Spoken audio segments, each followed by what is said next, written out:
when I was doing the Tonight Show, Paul was doing the Coca-Cola all-nighter. And that was when he rang the Archbishop of Canterbury. And he rang the Archbishop of Canterbury, and it was on Christmas, coming up to Christmas.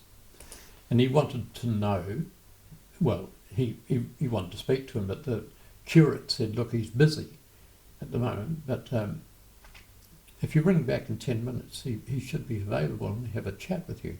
So Holmes did that. So I'm listening to this. I'm in Wellington. Paul was, I don't know where Paul was. No, I was up north and Paul was in Wellington, that's right. And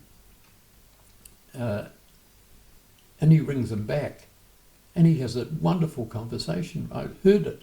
It was a brilliant interview with the Archbishop of Canterbury.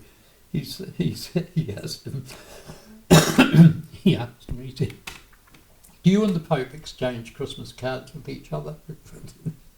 and he called him the Arch. Can I speak to the Arch?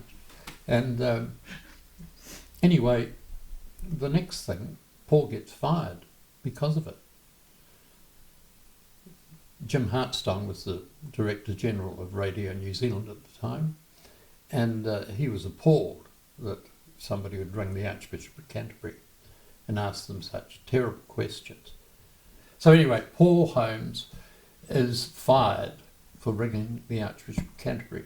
So he's crying to me about this, and so a bottle of whiskey was produced, and we sat down at his place and composed a letter to a telegram, because in those days telegrams were the thing.